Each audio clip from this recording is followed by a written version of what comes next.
اے خدا میں زندگی کیسے گزاروں؟ تو اللہ کی آواز آئی، اے انسان، جس طرح میں نے ہر شے کو ہدایت دی ہے، اس طرح ہر انسان کو ایک خاص فطرت پہ نازل کیا۔ یہ ایک فطرت لے کر دنیا میں آتا ہے۔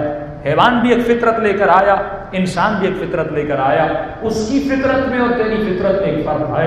دیکھو، جس طرح دین خدا نہ بدلنے والا ہے، اس طرح فطرت انسان بھی بدلنے والی نہیں ہے۔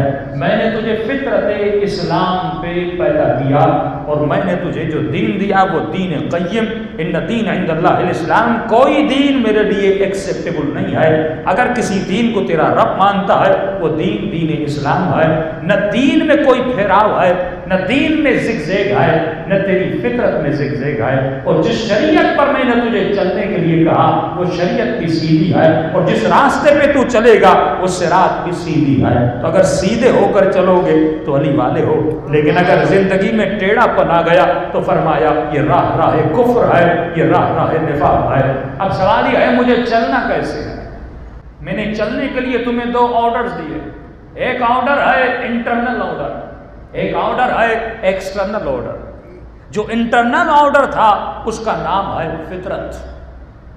جو انٹرنل کتاب ہے وہ تمہارے اندر ہی ہے، وہ کہیں نہ کہیں تمہارے دماغ میں ایک چپ ہے جو میں نے لگا دی ہے، جو تجھے بتاتی ہے کہ ظلم برا ہے، رحم اچھا ہے، کرم کرنا اچھا ہے، لیکن کسی کا مال کھانا برا ہے۔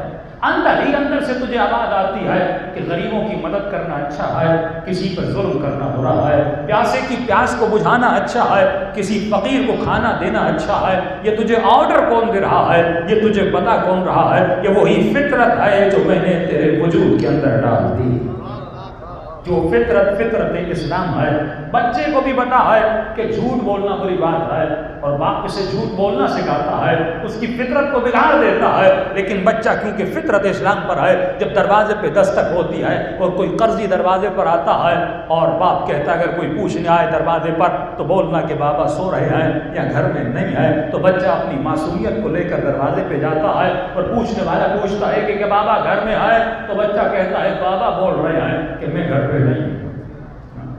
تو یہ باپ بچے کو ڈانٹ دیتا ہے کہ تم نے ایسے کیوں بولا، کیونکہ اس کی فطرت میں جھوٹ بولنا نہیں تھا، اس کی فطرت میں سچ بولنا تھا۔ تو انسان، میں نے تجھے فطرت اسلام پہ پیدا کیا۔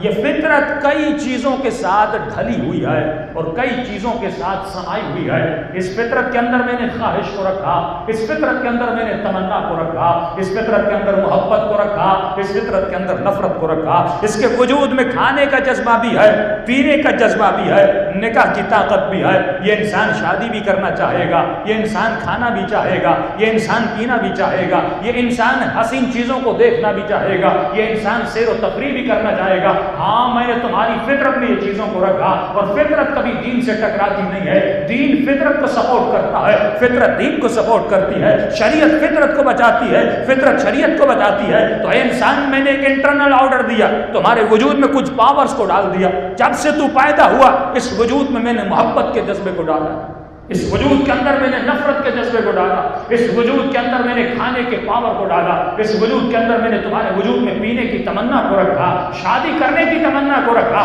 اب تمنا وجود کے اندر موجود ہے، لیکن اس تمنا کو کس حد تک لے جانا ہے، یہ تمنا جو چلانی ہے، یہ میں خدا تجھے بتاؤں گا۔ اگر کوئی دین آ کر فطرت کو روکنا چاہے، مثلا مسیحیت نے کہا کہ ہمارے پادریوں کے لیے ہے کہ وہ شادی نہ کریں، کوئی دین تمنا کو روکنا چاہے گا، تمنا رکنے کا نام نہیں لیتی ہے۔